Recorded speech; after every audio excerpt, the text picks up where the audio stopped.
Big misconception on corona's data.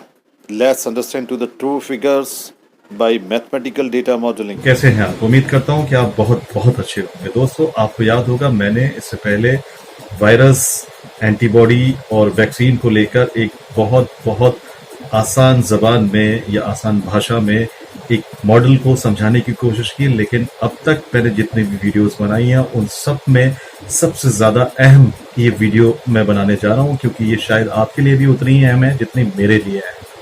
तो दोस्तों, मैं समझता हूं कि आपको इसको बहुत बहुत ज्यादा ध्यान से, बहुत ज्यादा अपने कंसंट्रेशन से समझना है। दोस्तों, मैं बात करने वाला हूं आज आपसे एक कोरोना वायरस या फिर नोवेल कोरोना वायरस के चलते जो खौफ है, जो डर है लोगों के मन में, वो वाकई बहुत बहुत ज्यादा फिक्र की बात है। पूरी दुनिया उसको लेकर बहुत ज्यादा चिंतित है। तो मुझे लगता है कि कहीं ना कहीं इसके सही नतीजों पर हमारा पहुंचना बहुत जरूरी है, उसको सही तरह से समझना हमें बहुत जरूरी है। दोस्तों, अगर मैं आज बात करूं आपसे, तो जितने भी नेशनल न्यूज चैनल्स या सोशल मीडिया के थ्रू हमें जो खबरें आ रही हैं कि कोरोना वायरस के पेशेंट्स का ग्राफ बढ़ता जा रहा है, आज इतने हो गए, कल उतने हो गए और आने वाले वक्त में इतने ज्यादा बढ़ने वाले हैं, तो उससे क्या है, लोगों के मन में एक खौफ बना हुआ है, एक डर जो है वो बार बार ताजा हो जा रहा है, फ्रेश हो जा रहा है। तो उस डर को हमने दूर करना है। दोस्तों, आज अगर मैं बात करूं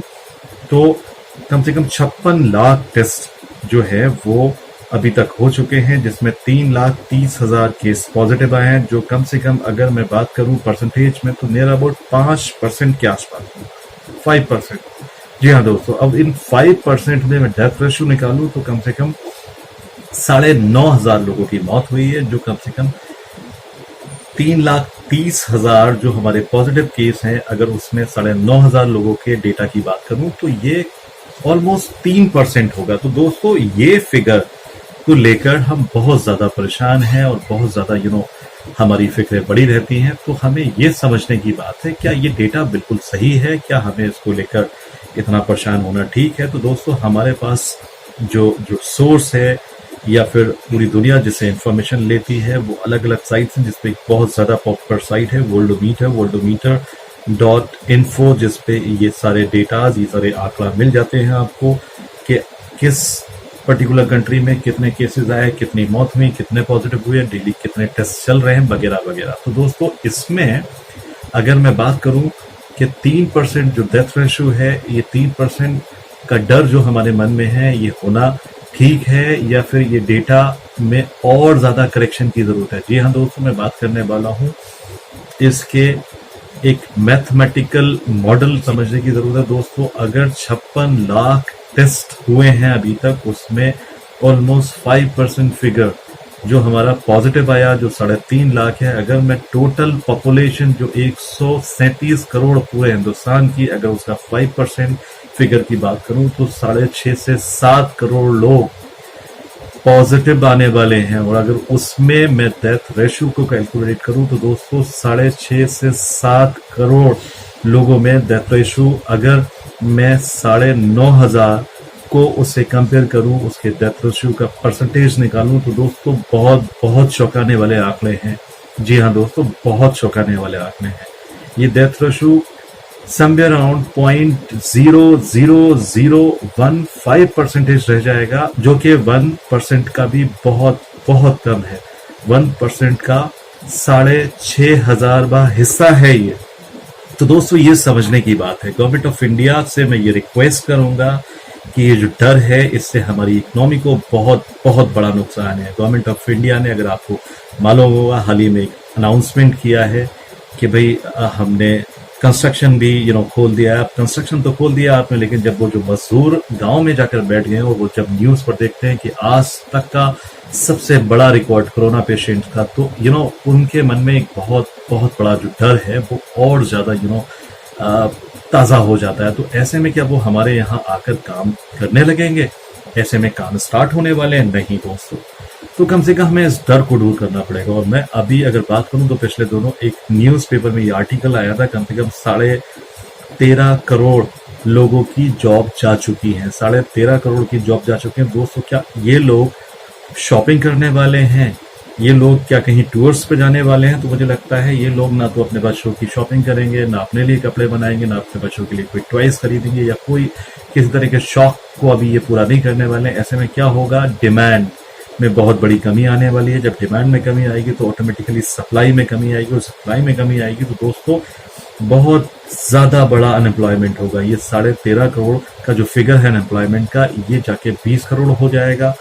और जब ये 20 करोड़ हो जाएगा तो इस लूप को हम कहेंगे रिसेशन। और जब रिसेशन और ज्यादा बढ़ता जाएगा और ज्यादा डीप होता जाएगा तो दोस्तों ये रिसेशन की जगह डिप्रेशन में आ जाएगा, और डिप्रेशन में हमारी इकोनॉमी के क्राइसिस और ज्यादा बढ़ जाएंगे। तो दोस्तों इस क्राइसिस से निकलने में कम से कम हमें 10 से 15 साल लग सकते हैं। बहुत ज्यादा समझने की बात है। ये ऐसे डेटा पर मैं बात कर रहा हूं जिसको लेकर हमें, आपको सबको बहुत बहुत अच्छे से अवेयर होना चाहिए। हमें नेशनल न्यूज चैनल या सोशल मीडिया के फैलाए हुए खौफ से डरना नहीं चाहिए। हमने उस माहौल में जाकर अपने आप को डिप्रेस नहीं करना चाहिए, हमने उसको समझने की जरूरत है। दोस्तों मैं बता दूं, क्या नजले जुकाम का आज तक कोई वैक्सीन आया? मेरे ख्याल से नहीं।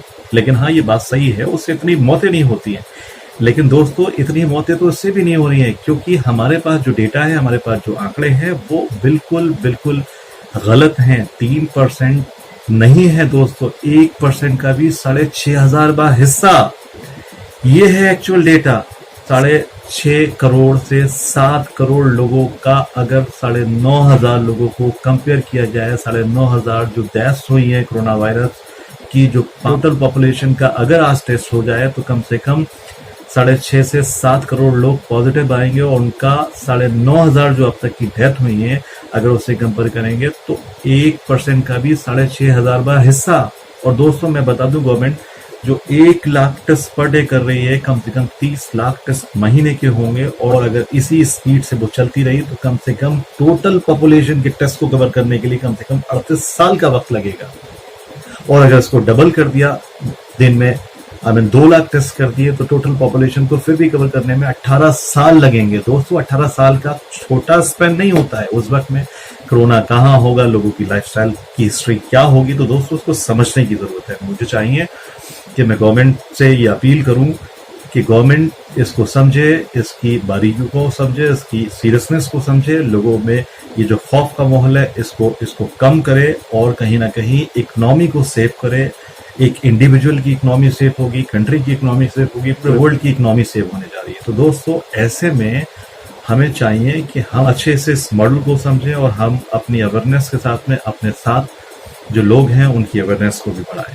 तो दोस्तों मुझे लगता है घबराने की कोई जरूरत नहीं है। हमारे मुल्क में कम से कम 1.5 लाख मौत रोड एक्सीडेंट से हो जाती है। तो दोस्तों कम से कम अगर उसका एवरेज निकाला जाए तो डेली 3 से 4 लोगों की मौत होती है। आपने देखा होगा मोटरसाइकिल या 2 व्हीलर पे चलने वाले लोग कम से कम मास्क तो बड़ी फिक्र से लगाए होते हैं, लेकिन हेलमेट नहीं लगाए होते। तो दोस्तों ये कोई बेवकूफी नहीं है।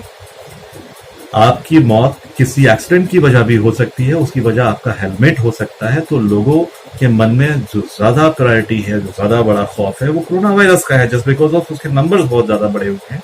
इसकी वजह से लोग बहुत ज्यादा घबराए हुए हैं, उनका परसेंटेज उनको बहुत ज्यादा हाई लग रहा है। 3% जो कि एक्चुअल नहीं है, 1% का भी 6,500 हिस्सा, ये है एक्चुअल परसेंट। दोस्तों अगर आपको यकीन नहीं आता है इस पर, अगर आपको ये कैलकुलेशन समझ नहीं आ रही है, तो एक बार आप खुद इस कैलकुलेशन को करके देखिए।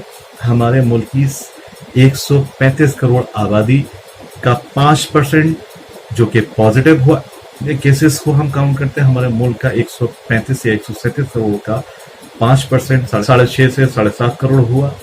और उसका हम अगर ये जो अभी का डेथ रेशियो है उससे कंपेयर करने लगे तो बाकी बहुत छोटा आंकड़ा है, बहुत छोटा वो है। तो दोस्तों हमें घबराने की जरूरत नहीं है, बल्कि इसमें गवर्नमेंट को कंट्रीब्यूट करने की जरूरत है। और गवर्नमेंट को चाहिए कि कम से कम उसके ट्रीटमेंट को, जितने भी सीरियस केसेस हैं उसके ट्रीटमेंट को लेकर उसको फिक्रमंद होना चाहिए। हॉस्पिटल्स या रिसोर्सेज को बढ़ाना चाहिए, होटल्स, या फिर उसको लगता है कोई वेडिंग हॉल या फिर कोई बड़ा प्लेग्राउंड, क्रिकेट स्टेडियम वगैरह वगैरह को वो क्वारंटीन सेंटर्स बना सकते हैं, और उससे कम से कम उनके ट्रीटमेंट को आसानी से किया जा सकेगा। तो गवर्नमेंट का फोकस दोस्तों कम से कम इस पर होना चाहिए, ना कि इस पे होना चाहिए कि लोगों के मन में जो खौफ है उसको और बढ़ाया जाए। उससे तो हमारी इकोनॉमी को और बड़ा खतरा है। तो दोस्तों मुझे लगता है ये डेटा पे हमें आपको सबको ट्रस्ट करना चाहिए, और इन चीजों को लेकर मैं आपको बिल्कुल भी कोताही करने को नहीं कहूंगा। मैं आपसे कहूंगा कि कम से कम सेफ्टी मेजर्स को आप बिल्कुल वैसे ही फॉलो करते रहें। Hand sanitiser